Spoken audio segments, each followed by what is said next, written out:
ഇവാഞ്ചലിയും അനുദിന സുവിശേഷ വിചിന്തനം.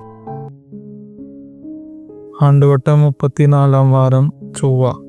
ലൂക്കായുടെ വിശുദ്ധ സുവിശേഷം 21 അധ്യായം 5 മുതൽ 11 വരെയുള്ള വാക്യങ്ങൾ.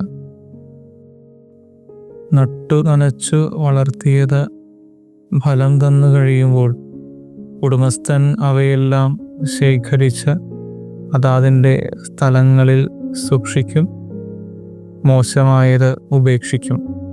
വെളിപാടിൻ്റെ പുസ്തകത്തിൽ നിന്നുള്ള ആദ്യ വായനയിൽ നാം കേൾക്കുന്നത് പാകമാകുന്ന മുന്തിരിക്കുലകൾ വിളവെടുത്ത് സൂക്ഷിക്കാനായി ആവശ്യപ്പെടുന്ന ഉടമസ്ഥനെ കുറിച്ചാണ്. ലൂക്കായുടെ വിശുദ്ധ സുവിശേഷത്തിലേക്ക് വരുമ്പോൾ അവിടെയും അവസാന നാളുകളെക്കുറിച്ച് തന്നെയാണ് ക്രിസ്തു പറയുന്നത്. എല്ലാവരും കാത്തിരിക്കുന്ന ഒന്നാണ് ഏറ്റവും അവസാനം ലഭിക്കുന്ന ഫലം. അത് ജീവിതത്തിൻ്റെതായാലും ജീവിതത്തിൽ നാം ഏറ്റെടുത്ത് ചെയ്യുന്ന ഏത് കാര്യത്തിൻ്റെതായാലും ചെയ്തവയ്ക്ക് ഫലം പ്രതീക്ഷിക്കുന്നവരാണ് നാം എല്ലാവരും. ക്രിസ്തുവും പറയുന്നത് ഫലമുണ്ട് ജീവിതത്തിൻ്റെ അവസാനം പ്രത്യേകിച്ചും, പക്ഷേ കാത്തിരിക്കണം ക്ഷമാപൂർവം എന്ന് തന്നെയാണ്. ഏറ്റവും മുന്നിൽ കാണുന്ന കാഴ്ചകളിൽ വീണു പോകരുതെന്ന് ക്രിസ്തു പറയുന്നു. ദേവാലയത്തെക്കുറിച്ചുള്ള ആദ്യ ഭാഗത്ത് ക്രിസ്തു അതാണ് ഉദ്ദേശിക്കുന്നത്.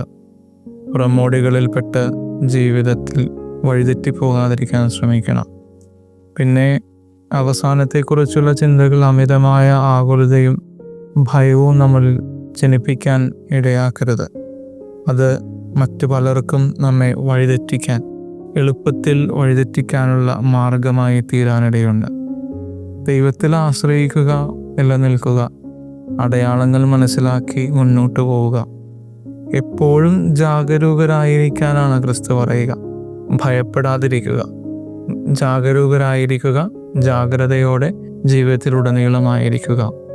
ദൈവം ആഗ്രഹിക്കുന്നിടത്തേക്ക് പ്രവേശിക്കാൻ മനുഷ്യന് വേണ്ടത് ദൈവവുമായി അടുത്ത് സ്ഥിരതയോടെ നിലനിൽക്കുക എന്നതാണ്.